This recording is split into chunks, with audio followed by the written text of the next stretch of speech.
conversation about the third attractor. Thank you, Daniela, so much. Really a pleasure. I've been looking forward to being with you. Yeah, me too. Because we can tell the audience we don't know each other, so we will get to know each other over the next 60 to 90 minutes Yes. and see where that takes us. And I find that very exciting. It's the first conversation that I have with somebody that I don't know personally, so it's very exciting and very interesting. Thank you. Thank But you. I wanna ask with start with a question that I started all the conversations. Are you familiar with the term the third attractor? Not in depth, no. Yeah. So the third attractor was coined, I think, by Daniel Schmachtenberger, and he used it to say that he sees two main attractors today in the world where people or the humanity goes to. And the two attractors that he sees is one is authoritarianism, that people feel attracted by authoritarianism because that gives them safety and they feel like, okay, then somebody takes control and cares for us and I just have to, like what happens in America with Trump, like the strong leader that will take control and then we are taken care of. And then the second attractor, he sees that we go towards chaos and dystopian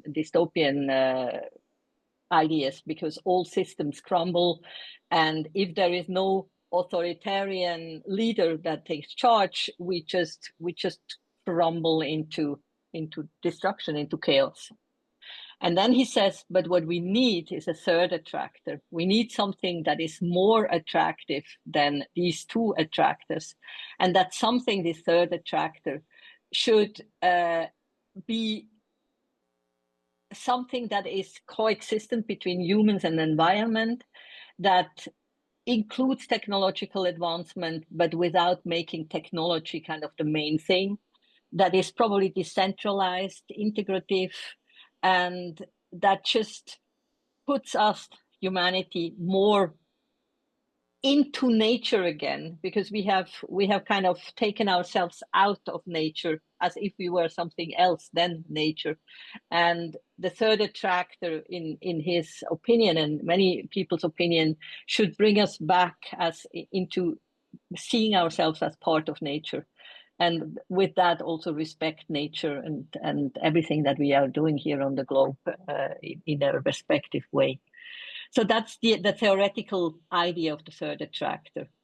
And in my conversations, I want to go into this question, okay, what can we do to create such a third attractor? And probably even before that, how does it look like? How does there I want to ask you, how does it look like for you? What do you see as a future that we could look forward to, that is hopeful, that is uplifting, and that takes us out of this almost dystopian state that we are often in?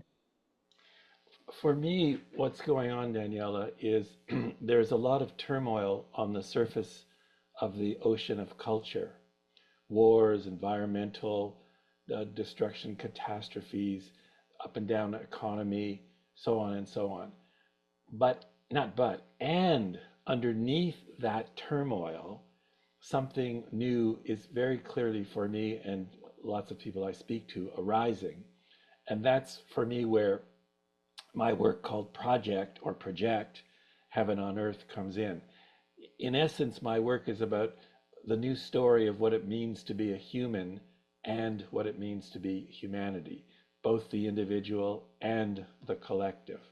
So I see that as the third attractor. So when I started speaking Mm-hmm. about Project Heaven on Earth, what, 30, 35 years ago, people thought I was nuts. It's impossible. It's blasphemous. You can only have heaven after death, not here on earth. And I said to myself, well, clearly we can talk about hells on earth. That's a permissible conversation. Why can't we talk about heaven on earth? So that Mm-hmm. really began the inquiry about what is it that I'm talking about even, and we'll go into how I went after that. But that's my initial answer to your question. Yeah, and can you probably describe a little bit what are the ingredients of your vision of heaven on earth? Like the ingredients in terms of the values. Like if I would travel to a village that would have embraced heaven on earth as you understand it in a village or a city or a country, what would I find there? Well, I'm not going to answer the question the way you phrased it, and there's a reason. Sure. When I began, well, let me go back a little bit because Hmm. context is important here, I believe. Yeah. So I'm a management consultant. I've worked with large corporations on their visions, Sony Pictures, Apple Computer, Southern California Edison in the US, also in Canada. I'm a dual citizen. So vision, and I've spoken 4 times at the Harvard Business School on vision. So vision was always important to me. Hmm. Then my life moved into spirituality and work. I began with a professor, the first Center for Spirituality and the Workplace at a business school, the Sobey School of Business in Canada at St. Mary's University. So uh, vision has always been important to me. Not only what creates a vision, but what stops a vision. Then I went into spirituality deeply, but not spirituality in the sense of this is spirituality, I know what it is and you don't, and I'm going to shove it down your throat. That never appealed to me directly, and I saw that doesn't work. You can't Hmm. impose, you need to evoke. Then I was going to do a talk about 30 years ago on spirituality and work at a conference on that subject, and I was meditating, praying just beforehand. And I thought, if every business in the world is spiritual, is that what you want? And I said, no, not really, because business is the temporal power in the world. If we could transform business, we could transform the world. And then the thought, heaven on earth, popped into my mind. And excuse the language, but my first thought was, holy shit, you can't say that. And then I Hmm. thought, well, why not? Why Hmm. can't you Hmm. say that? So I began this inquiry, and I would go around to people saying, what's heaven on earth for you? What's heaven on earth for you? What's heaven on earth for you? I'm not a big reader, I'm a big interactor. And I wanted to see, were there patterns in the answer? Were in the answers, did the same themes keep coming up over and over again? And they did. I discovered that they did. And then I synthesized it with the help of some friends down to 3 questions. Now, we didn't talk about this beforehand, but I'd love you to play with me. Can I ask you the 3 questions? Sure. All right. Absolutely. And for Yeah. those of you who are watching or listening, just stop after I ask each question and answer it for yourself so you'll get a deeper appreciation of what I'm speaking about. So here's question 1. Recall a time when you experienced heaven on earth. Recall a time when you experienced heaven on earth. What was going on?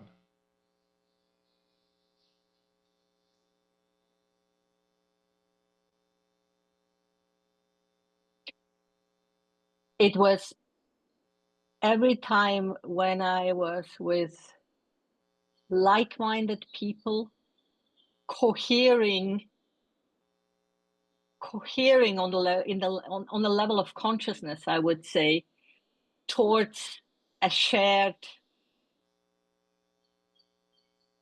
goal, towards a shared vision that doesn't even have to be explicit, but it's more like the coherence with people that share values and wanna move towards the future, carrying these values and co-creating the future together. Very clear. That's probably. Very clear. I'm going to go through each of the 3 questions, Mhm. asking you, and then we'll go back and look at structurally why. Second question. Imagine you have a magic wand, and with this wand, just by waving it, you can have heaven on earth. What's heaven on earth for you?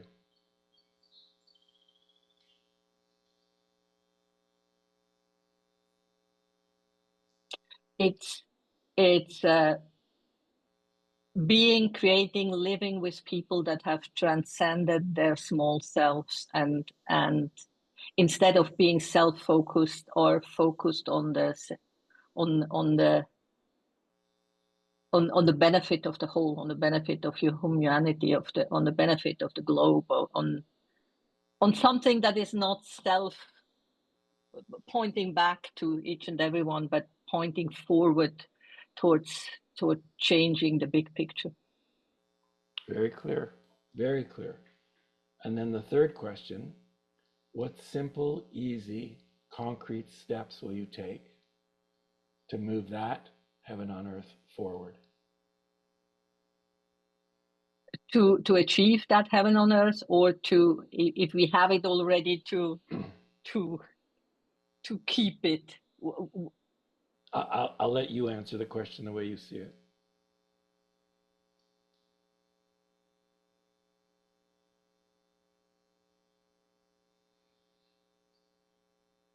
I think it's very simple. In that state that I imagine would be there, this coherence in people, it would be a second by second, minute by minute, hour by hour, moving forward together by interaction. I believe that emergence can happen when people are in this kind of state of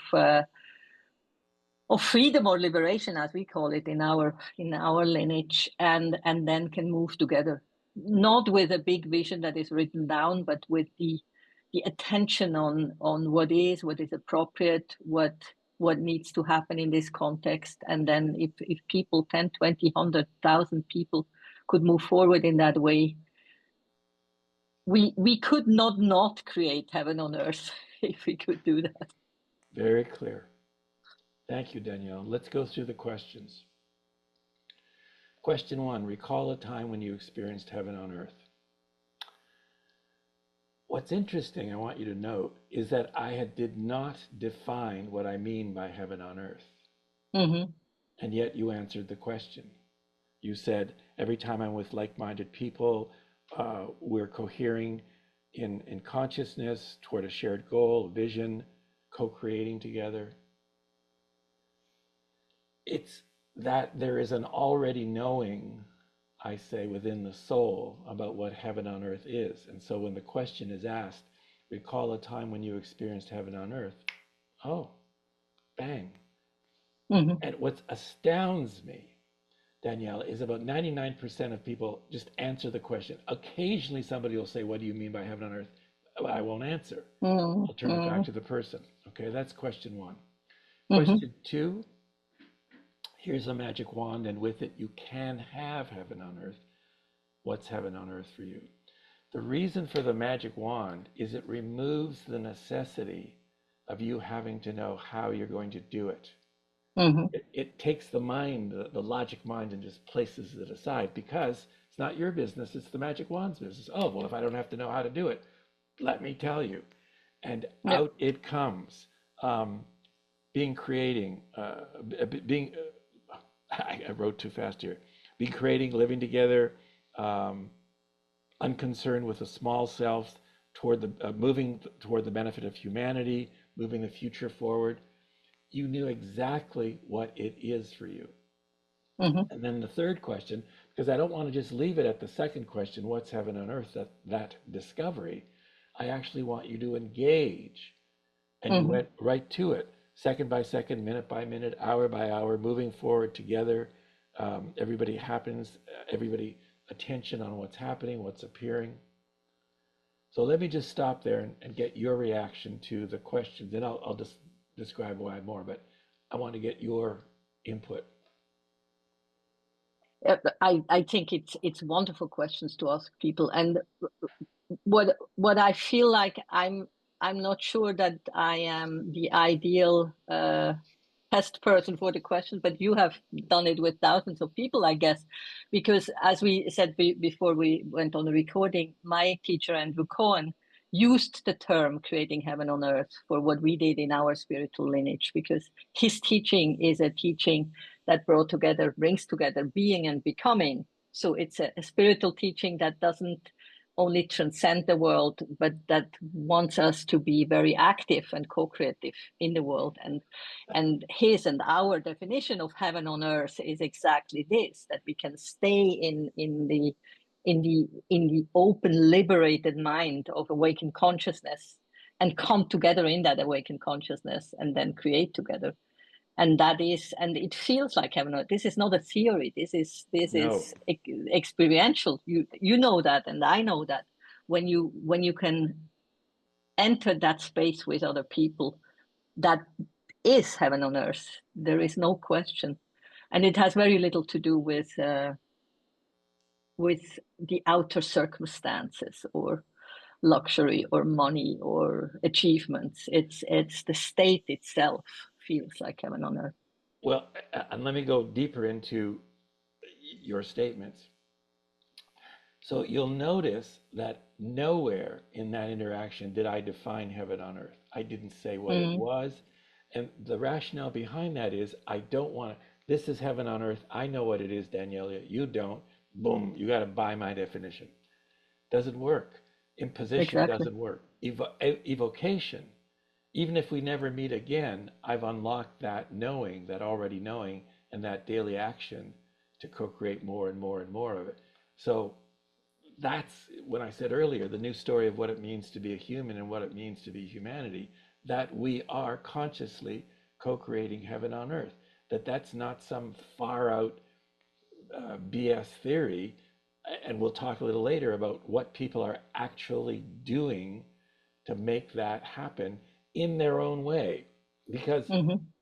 one of the things I also discovered is, excuse me, that there are 7 different gateways into heaven on earth. And by gateways, what I mean is by asking those 3 questions, I don't know, thousands of times, I began to see, look, these same kinds of answers keep coming up, coming up, coming up. So let me just talk a little bit about what they Hmm. are.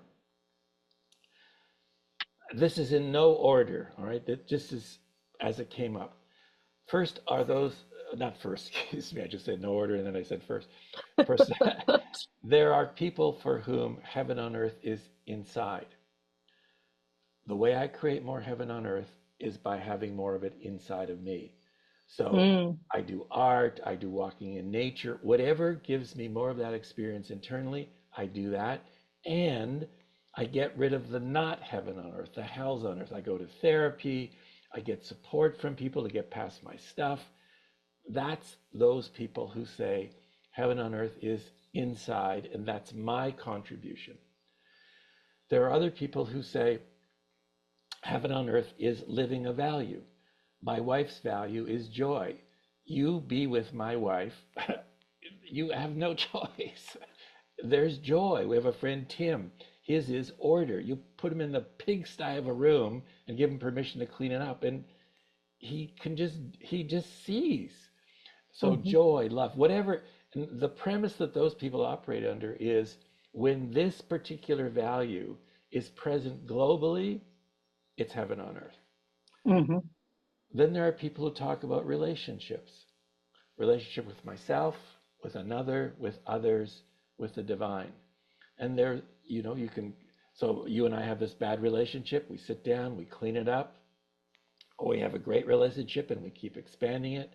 There are ways to clean up the hell that is in a relationship and also to expand the heaven. Hmm. Then there are people who say, well, what about the sufferings in the world? What about hunger and war and slavery and poverty?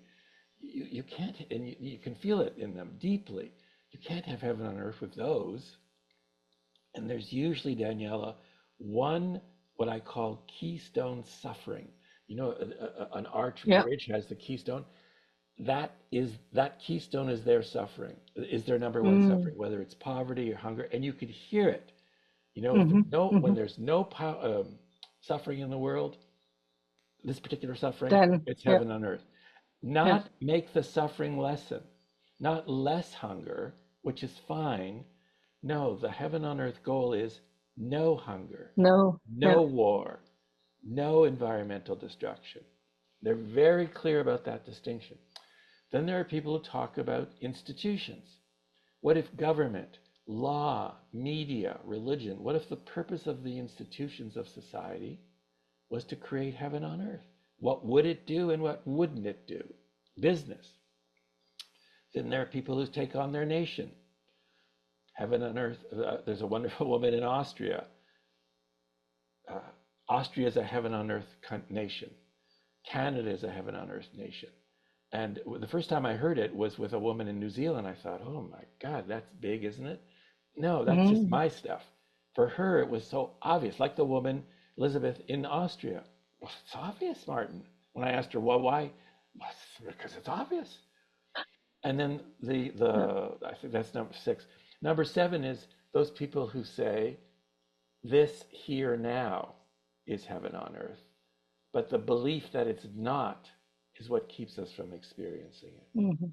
So those are the seven: internal, living a global value, relationships, ending a suffering, institutions, nations, and this here now. Those come Interesting. up all the time. A person may have one of them or more. Nobody has all seven, but you Hmm. can see there's one gateway that's my way in. That is my contribution. Hmm. Very interesting. So, in your experience doing this for so many years, and I think we can easily kind of say the third attractor and heaven on earth is the same for our conversation right now. Yes, So, yes, yes. did you find anything that you could help people with to actualize their heaven on earth? Or what is, because there is one thing that people are very aware how it would look like, but when we think third attractor, I'm curious how people can live towards their definition of heaven on earth, Sorry, each of what the was the word? seven one. Lift? I didn't hear Towards. the the process is answer the three questions for yourself because that gets you into the arena. And then it Mm-hmm. becomes very obvious to you what your contribution will be. I've brought some examples today so you can see the extent of what people. There's Mm-hmm. a woman who runs a little gift shop here, very taken by it. So she would take our, where's my book? She would take our book, Project Heaven on Earth, and she sold it in the book in her store. Okay.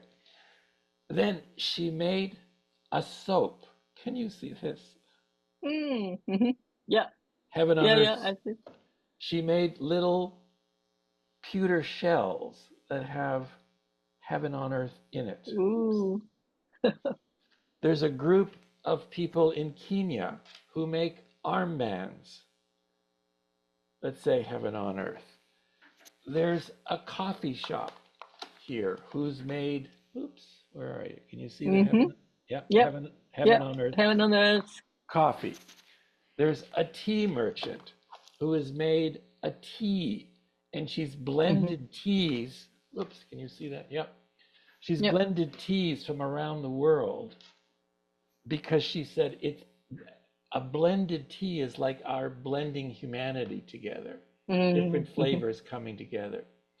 Um, there's a police officer who wrote, when I asked what's heaven on earth for you, he said, for policing, he said, fascinating answer, the end of crime and people working together.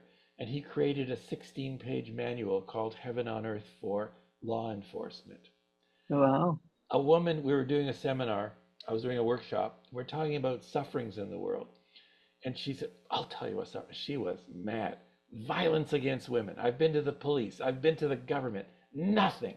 What would you do? And I said, well, I don't know your financial situation, Susan. You could donate $5,000. You could donate a penny. And she jumped back at me. Well, what difference would a penny make? And one of the other women on the call, Diani, said, wait a minute. What if everybody in your county donated a penny a day to help end violence against women? And she went, oh my God. They started a program, Daniela, called, in which they took a little mason jar with a picture of a woman's face, half beaten up, half bright alive with the light shining out. And the program was called Making Change. And she asked people to donate a penny a day, every Mm-hmm. day for a year, to help end violence against women. They raised $2,500 in two counties beside each other in Nova Scotia, Canada. They took that result to the government of Canada, who has a group called Status of Women, who gave them $100,000 for each of the subsequent 3 years. And now everywhere she goes, people's first question is, what can I do to help? So Mm. I think the major thing here is to get by the notion it's impossible. What difference can I make? We've never had it. There's nothing I can do. All of the that goes on in the mind that prevents the soul from just saying, okay, it's time. It's time. And Mhm. here is my unique contribution. Oh, I love it. And what I also hear in how you describe it, it has a lot to do, yeah, with believing it's possible, but then No, also with, not, let me interrupt. Not with or believing it's possible. That's a very important point. It's a key point because one of the things I write about in the book is there's an assumption that you need to believe that something is possible in order to go for it, in order to do it. But that's not accurate. And here's why. Here's how the example. Have you in your own life either done something or seen somebody do something wonderful after which they say, oh, I did it, but I don't believe I did it? mm, We've seen that. So how could they say that? How could they say they've accomplished something and not believe it's possible? Because belief isn't necessary. If you think you have to believe you can do something in order to do it, then you'll only do what you believe is possible. And if heaven on earth is beyond what you believe possible, well, that's it. I'm not going to do it. I can't do it because I don't believe it. The distinction here is commitment, a declaration. I yeah, say we are co-creating heaven on earth. Do I believe it? No. Fine. So what? I'm still doing it. That commitment authors a unique action or actions that only you can take. And then you're in the game, and day after day after day. When I started this, what, 30 years ago, a book, people doing all the stuff, impossible. But I knew this was the next phase of my life very clearly. hmm hmm yeah, that's very interesting. And I see what you're saying. I totally see what you're saying. In the end, it's the commitment and the seriousness of taking responsibility for taking step by step towards heaven on earth, not knowing how it exactly looks like and how it can be achieved, but being committed to work towards it and Correct. respond to the challenges of the world appropriately and in my sphere of influence. What I love in your examples is that people take your ideas and actualize them in their sphere of influence. It's not I have to give up my police work and go to India and see a guru, but I do it here and now because it's in my sphere of influence where I can Yes. do something Very well and said. where I can change something. That makes a lot of sense. Let me give you one other example, which I love. I was having coffee with a very dear friend, Brenda McKenzie, a realtor. And I said, is there a suffering in the world that bothers you? We were talking about heaven on earth. And she said, and she went white. And she said, yes, homelessness. You could see the deep, deep pain that homelessness caused her. And so I said, all right, what's heaven on earth for homelessness? And she said, well, it's obvious, a home for everyone. Oh, but Martin, you don't understand. It's impossible. I'm in a relationship that takes 80 hours a day. I'm a real estate agent that takes another 120 hours a day. I work 8 days a week, blah, blah, blah, blah. Good. What are you going to do? And Mm-hmm. she goes back to her agency, sits them down, and says, okay, we're going to create a home for everyone. Easily. Here's how. Every time you sell a building, I'm asking you to agree that every time you sell a building or a home, $100 of your commission will go into a fund. Do you agree? And that's all you have to do is say yes. They all said yes. The previous place she was at, they had raised $400,000. She's now at Engel and Vogler's Real Estate, which is global, in Halifax, Nova Scotia, Canada. The entire Nova Scotia Real Estate Board is now taking this on as a project. So Mm. you have no idea. I have a woman in Mexico City who smiles at two people a day. Well, what difference would that make? Because if you ask two people today the three heaven on earth questions, and you ask each of them to ask two people the next day, and so on, your only job is to ask two people the three questions that have never been asked before, two people that have never been asked the questions. And there are 8 billion people in the world. How long would it take to do the whole world? Assuming everybody Not did it. not not long, I guess. People, years, centuries, No. 32 days. Yeah. And Yeah. that woman in Mexico City heard that and just, that's it. So she smiles at two people a day. I have a guy Mm. in Africa who, when he heard this, just went crazy and went, oh my God, that's it, that's it, that's it. He comes from the country of Gabon, and he said, I'm more interested in the continent of Africa than in my own nation with respect to heaven Mhm. and earth. Mhm. So he's launched a program called, get this, Africa, a heaven on earth continent. Ooh. So smiling at two people, the woman in Austria took a copy of my book to the president of Austria. It goes on and on. A marriage counselor who, when couples come to her because they're in trouble in their marriage, asks a fourth question, which is using the same magic wand, what's heaven on earth for your relationship, for your marriage? So think of it, it's like a context into which you Mhm. put your content. Mhm. It's that unleashing that I'm after. Mhm. And what I hear you describe is it fits very much everybody's situation. That's kind of very interesting. It's very different from a philosophical or religious approach where you kind of have to buy into something. What you are doing is you are catalyzing the longing for that heaven on earth in each and every one that answers these questions. Yeah. I did a and webinar. and with that you turn it around to the person, and the person then can act on it. I did a webinar a couple of weeks ago, and I asked the questions. And one woman, Deborah Root, not related, said, I am the magic wand. And I'd never heard that Mm, before.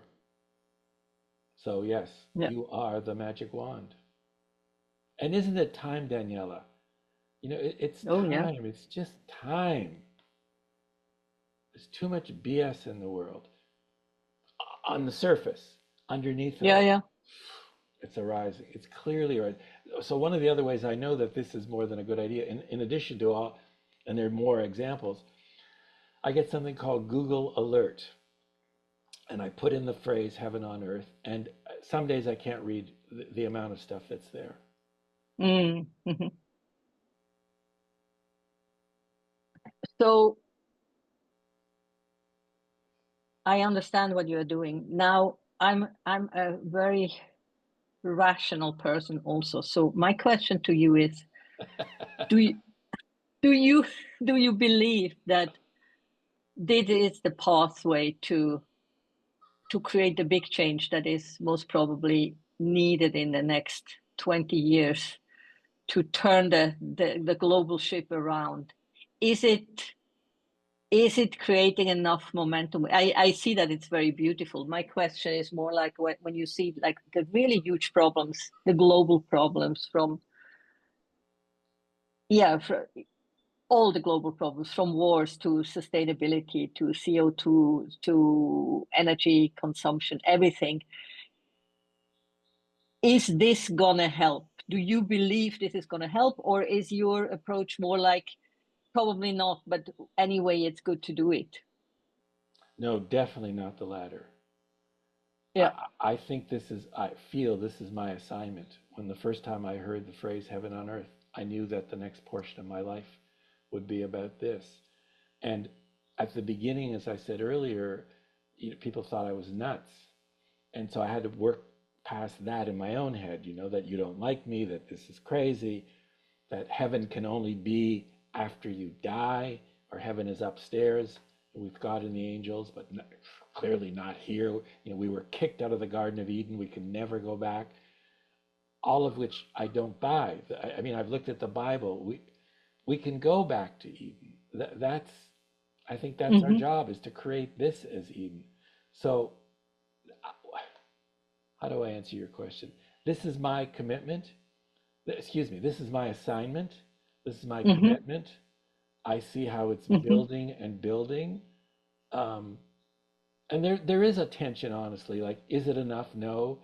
Is it moving in the right direction? Yes. But I think that's a healthy internal conflict to have. Hmm. The other question would be, well, would you stop today? No, no, no, no, no, no, no. Yeah. Especially when I see people get turned on and do things that are so inspiring back to me. There's a a guy in the Azores who's listened to this my talk 2 or 3 times. Um, the Gardens of Eden. He's Hmm. taking land in the Azores and redoing it because Garden of Eden. He's a gardener. So Mm. the ideas that people have, it's a loop. It feeds back to me when I hear, like, the police officer, heaven on earth for policing. Who would have ever thought of such a thing? But Hmm. he did. And so then when I speak about it too, it spreads that energetic around the world. And could we Yeah, be yeah, that more? I believe. Yes. Could we be more leveraged?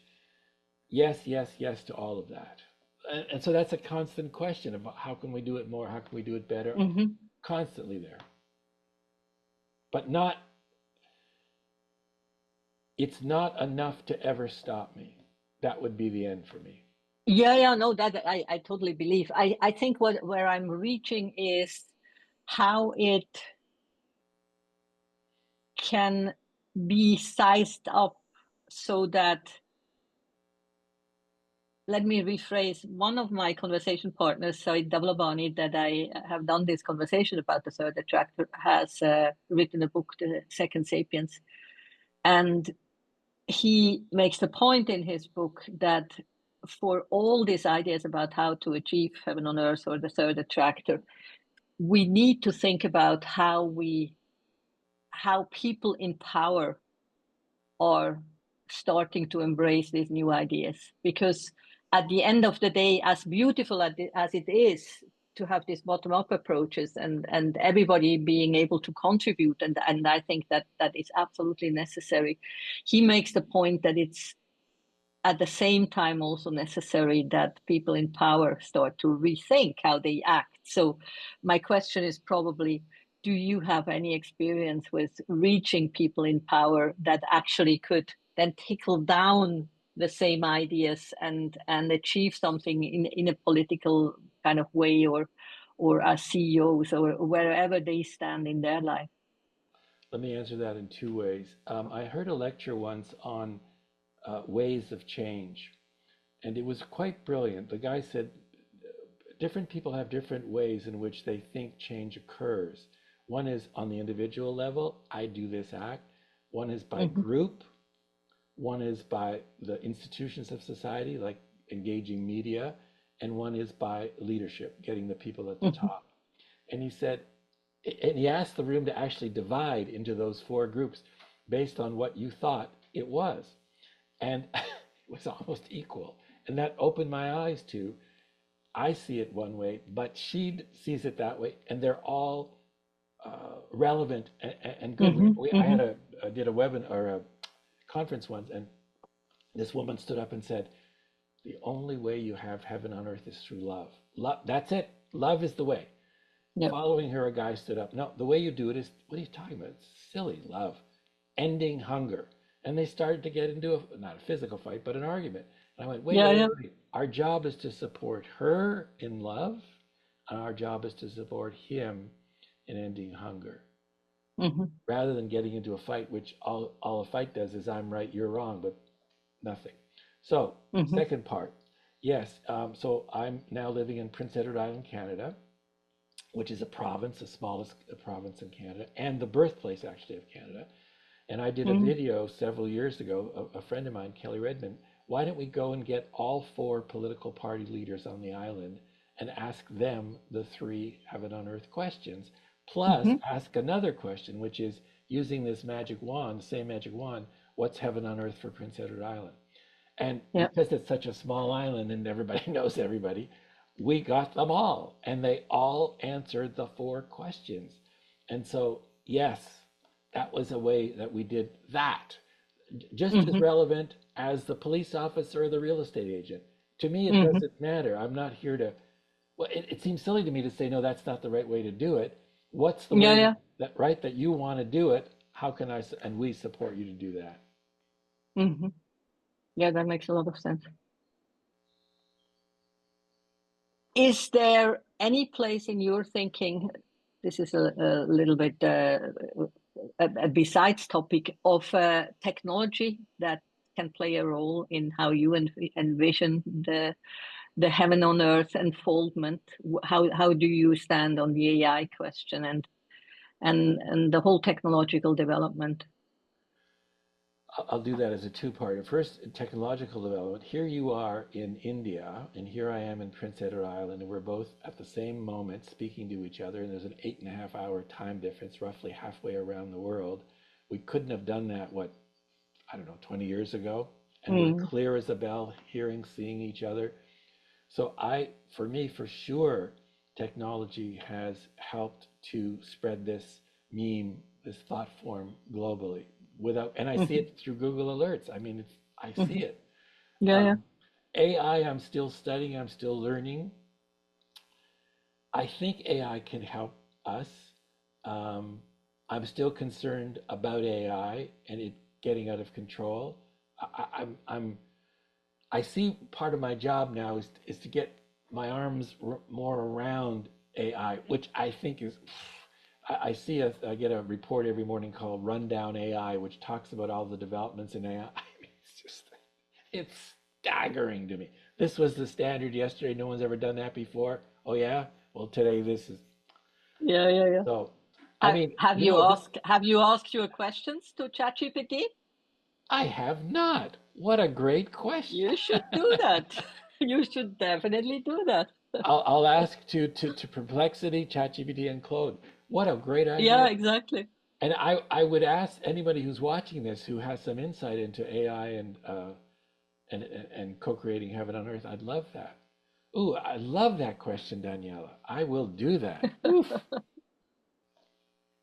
Yeah, it's fascinating, no? We are all still kind of puzzled and surprised and taken by the AI development. I admit that. I'm a little bit a nerd. I come from that side of I was a software engineer, but still.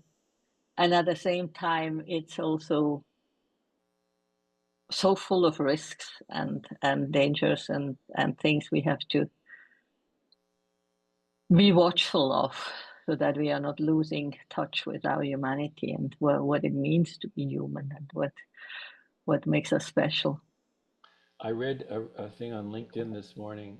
I forgot his name. Perron was his last name, saying that if AI goes wrong, if it misdiagnoses, God forbid, a cancer diagnosis or causes some harm, who's responsible? Where's the responsibility here? Is it the company? And I really like that question. That I'm still contemplating the impact of his question.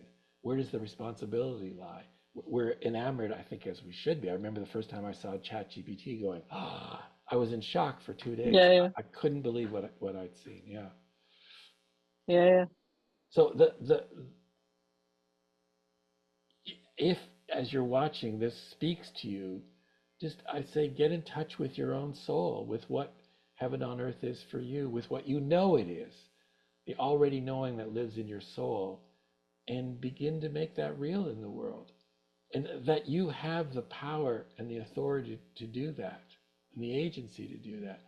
We can't, this is about not waiting. I've never said that before, but that's it. Well, this is about no Mm-hmm. longer waiting. The Mm-hmm. dream, our souls, our divine souls dream for the kind of world that we long for. That's what's on the table now. And that's what's being made real, beginning to be made real. Yeah. What is it in your life that you experience as heaven on earth? I guess you are swimming in it, but I also guess that it's also not always manifest. So what are for you the moments of heaven on earth? Let's flip that a little. Why did I'm going to answer the three questions for myself in this moment. I don't have Yeah. like definitive answers.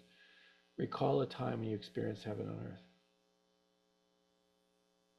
Last night, my wife had gone out and I went out for dinner, and it was the windiest time here that I can ever remember.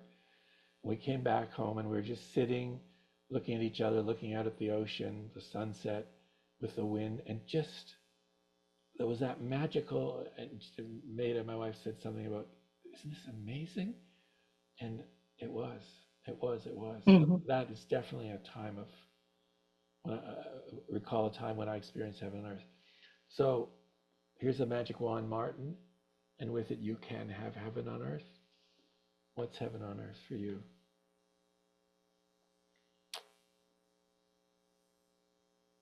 Hmm. That we wake up and realize that we've been asleep. It's not bad, we've just been asleep. And that our soul, individual, collectives, hunger, longing for heaven on earth is finally coming to the fore. And it is the new story of what it means to be a human and humanity, that we are co creating and experiencing heaven on earth. Hmm. That's beautiful. And the third question, thank you. And the third question, what will you do? Well, I'm doing it right now. What simple, easy thing will you do the next 24? I'm doing it right now, having this very deep conversation, intellectually and soulfully, with you and with those watching. Hmm. Thank you, Yeah, Daniel. that's beautiful. And thank you for that. It's also, I find it so interesting also when I think about it, it's almost always connected to relationship with other people, no? And I would go as far as saying transpersonal relationship, like relationship that are grounded in a deep connection, in the connection of spirit or God or however we want to call it. Therefore, I love what you said about we all wake up and realize that we are here to co-create heaven on earth. And that's also what I feel strongly is the most exciting thing. And in this, And sorry, go ahead. yeah, go Sorry. go for it. No, you. No, I find that so. You said at the beginning, I think that you feel this is really core to who we are, and I am convinced about that too. Like the waking up is the process of realizing that we are here, that this new story appears, and that we realize we are here to co-create the world. Like it's the creative impulse. That's how Andrew, my teacher, would have phrased it. It's the evolutionary impulse waking up to itself, becoming conscious of itself, because it was creating the whole universe and brought us here, but now we are waking up and realize, oh, it's us creating. Consciously or unconsciously, we are always creating. So when we become conscious, when we wake up and then we start to consciously create, then we actually can create heaven on earth. And we will. And we are. And we are. You said earlier, being and becoming. That those are two very powerful words for me. Yeah. The I mean here I feel it. Here we feel it. If I can speak for us, here we feel it, and we're half a world away in the same instant. Mm-hmm. That's pretty remarkable to me, and Yeah. not remarkable. Yeah, exactly. And so natural in a way that it's actually I deeply believe that this is our natural state. This is how it's meant to be when we are not standing in our own way, when we are actually allowing this to be our natural expression. I was looking at the evolution. One of the questions that I asked was, have we as humanity ever previously experienced heaven on earth? The answer is yes, when we were in the Garden of Eden. And then God said, don't eat from that tree. They ate, out. So I'm Jewish, as I told you before we recorded. So I phoned the rabbi and said, in the Torah, the Bible, the Old Testament, does it say after we got kicked out that we can't go back in? And he went, I don't know. No one's ever asked me that before. So he goes away and he comes back the next day and he went, no, it doesn't. I remember almost falling off my chair when he said that. So in Hebrew, in the Bible, in Genesis, God kicks them out and sends them out. So those two words are shaliach and vaigaresh. Shaliach means to send, vaigaresh means to send out. So you and I are married in Orthodox Judaism, and vaigaresh, I send you out, which means I divorce you. Okay, so I said, but wait a minute. That's not a one-way verb, because I divorce her, and assuming she and I do not remarry somebody else, we can get remarried again, can't we? And he went, oh yeah, I guess yes, you can. So it's not a one-way verb, out. And the other one, vayishlech, means to be sent out with a mission. And I assert that the mission is to turn this into the Garden of Eden, to turn this into heaven on earth. So we were sent out, we forgot, and now we're in the process of remembering. Yeah, that resonates a lot. And that's also what creating heaven on earth means, or what our manifest Nirvana means, that we actually take what was formerly just up in the heavens, where we probably get to after death, that we take all of this down to the earth and into our lives, and that we create this heavenly realm here and now and between us. I said earlier, so one of the first questions when I began looking at heaven on earth, I said earth, well, you know what earth is. On, you know what on is. And then I started asking, what's heaven? And the general answer was up there, up in the sky, after death. But the assumption underneath all of that is not here, not now. Yep. And wait a minute, that doesn't make sense to me. You see the sufferings in the world, your heart gets ripped out because they're your fellow family members. Yeah, that's one reason why it doesn't make sense. And the other reason why it doesn't make sense is it doesn't give you the right purpose to live your life here. Because if you only live your life here to get to heaven, hopefully, probably, if God judges you right, then you are not living a full life here. You cannot fully unfold your capacities here and now. When you postpone heaven to somewhere else, then this life here is something that you can kind of have to suffer through, that you have to kind of say, yeah, okay, I have to go through this to get to heaven. Whereas when we want to create heaven on earth here, then we are fully responsible. We cannot be victims. We are fully responsible. And there is no postponement. As you said earlier, you don't want to postpone anything. It's here and now. It's always in this moment. That if heaven only exists after death, then that allows me to put up with the hells here.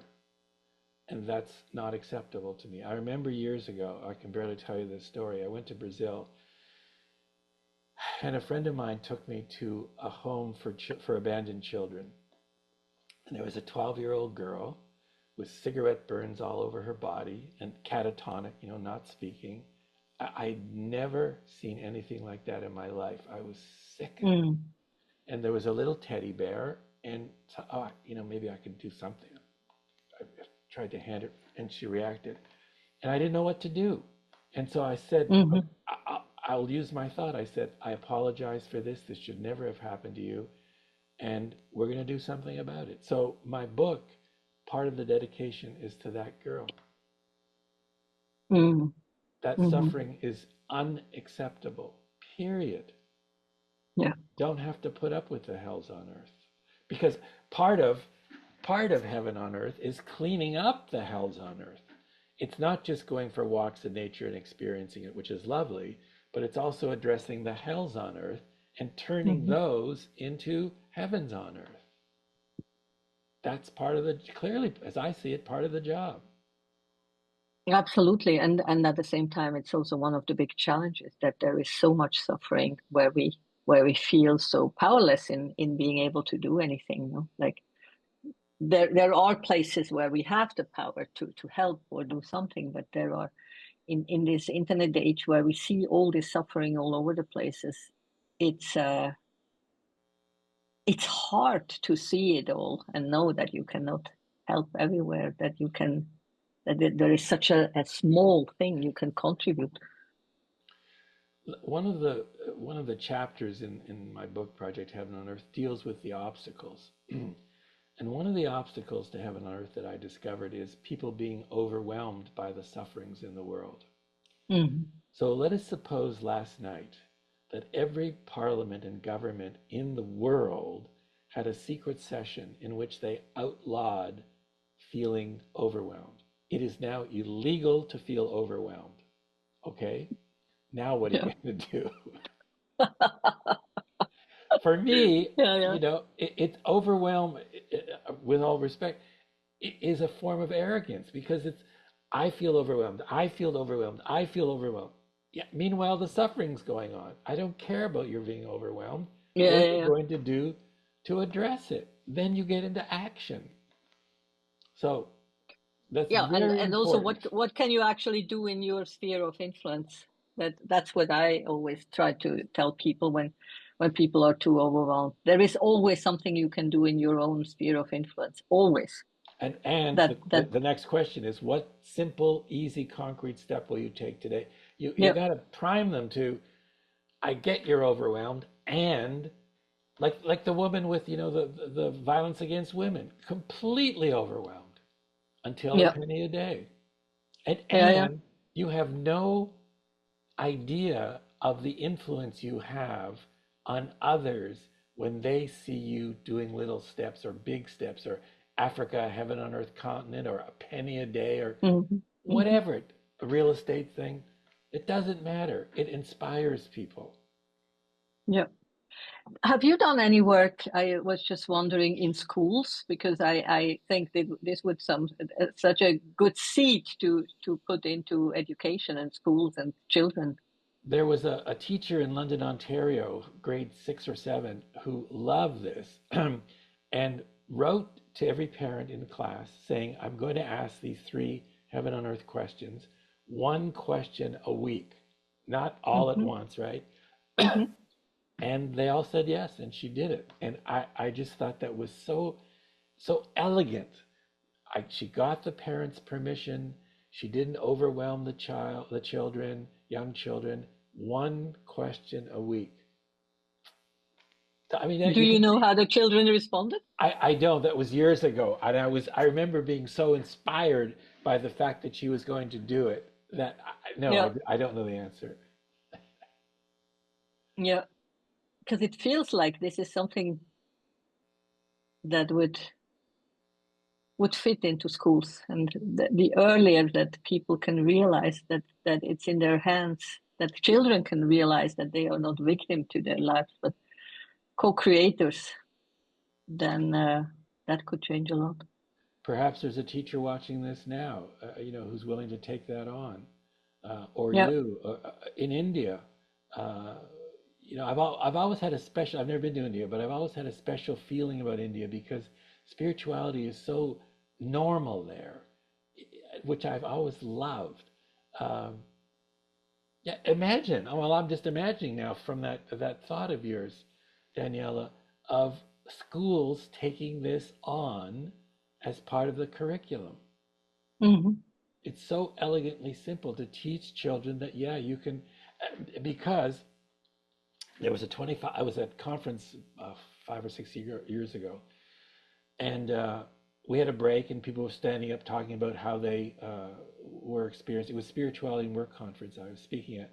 This 25-year-old girl stood up and said, I am part of the first generation that will not die of old age, meaning the environment would get her. I felt like she'd punched me in the stomach with that line.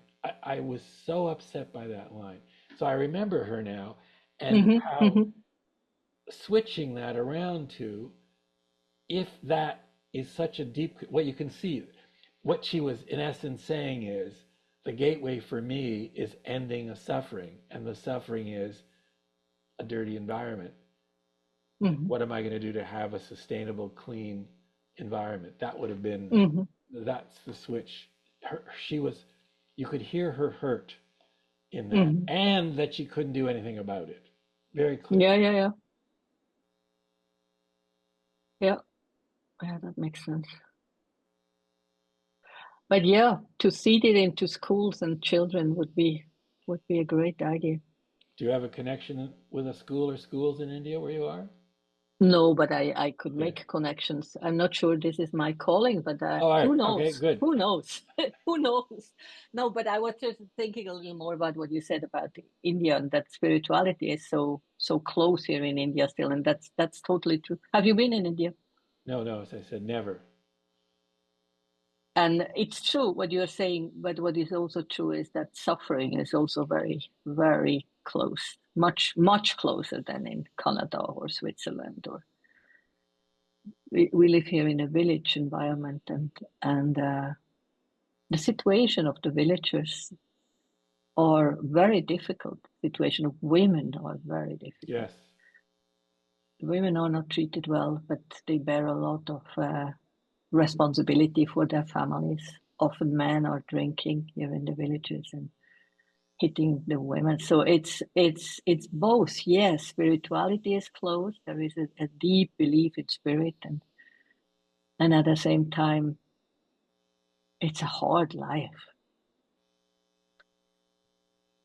But it would be And wonderful if someone yeah. is listening, and your heaven on earth gateway is India is a heaven on earth nation. Hmm. So you would ask each of the three questions, and then you'd ask, so question two is using a magic wand, what's heaven on earth for you? So question 2A would be using the same magic wand, what is heaven on earth for India? Hmm. And begin to open that. Oh my God, I'm just thinking, India, heaven on earth nation. I love it. Hmm. Because India has such a powerful, like India, Israel, such powerful, uh, what, elements of the psyche of the world. Yeah, yeah. One That's of the that's one of so the true. one of the papers I wrote, a little paper, was about heaven on earth in the Middle East. And so I'm working Mm-hmm. with a consultant there who's in Israel, who's very difficult for her to get, but she's getting it. And a Muslim woman, originally from Morocco, about heaven on earth in the Middle East, and she's getting Yeah, it. So we're seeding that idea. yeah, yeah. That's beautiful. Yeah, we have to see it everywhere.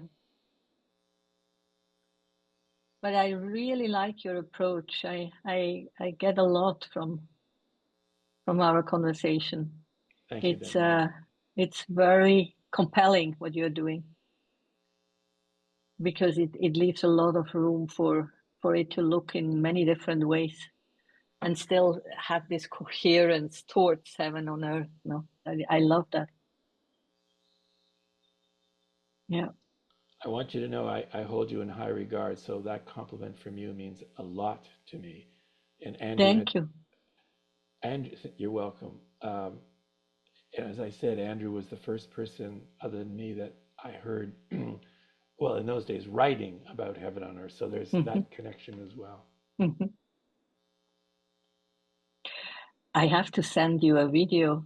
I will send you a video after our call. After one of Andrew's retreats, I think in 2011 or something, we made a video where everybody, because the topic of that retreat was creating heaven on earth. And Danielle, then I saw it. I saw that you saw video. it, you know the video. I've forgotten about it, but send it to me again. Yes, That I will was find it. the purity of the answers. Yes, They were yes, in the heaven on earth space very absolutely. clearly. Yeah. Can you put a link to that in when you post this? In the show notes, yeah, I will do that. No, that's a very good idea. Yeah, I just remembered that video. We were flying there. Yeah. And I will send you a link to that video of the four political party leaders here in Prince Edward Island talking Oh, about yeah. heaven on earth. Very interesting. Yeah. Quite remarkable, yeah. Did we cover everything? Is there Well, anything no, else that you would I want like to to just add? do Or a little plug for my book. yes, do Now, go for it. can you see the title? Yep. Project Heaven on. On Earth. Oops. Yeah. Now it's we can Okay, see it. now, Yeah. so Yeah. again, the word I will put it project, in the show word. okay, the word project is both a noun and a verb. Hmm. Project heaven on earth, the verb, and project heaven on earth, the noun. Beautiful. And so, Project Heaven on Earth, the three simple questions that will help you change the world easily. So Yeah. I go into the three questions that we've asked here, and then each of the seven gateways in depth, so you really get a deep sense of what each gateway is about. By the time you come to the end of the book, you're very clear about what your Heaven on Earth project is, if you choose. I mean, if you don't, you don't. Hmm. Hmm. But Hmm. it's in there. It's on Amazon worldwide. And a little surprise, I'm asking people to buy 3 copies. One for you, one for somebody in your life right now who you know would love this book, just who that person, think about who that person Hmm. is, Hmm. and one for somebody who will come into your life that you don't know yet, for whom this book Mm. will be perfect. So go to Amazon, Cool. 3 books, Yeah. and Very take good. this out and let me know. Excuse me. Yep. Martin at projectheavenonearth.com, and let me know what your project is and what you're doing and what you're discovering. Very good. Daniela, Thank you thank so you. much, Martin. This was a real pleasure. Thank you so much. Thank you.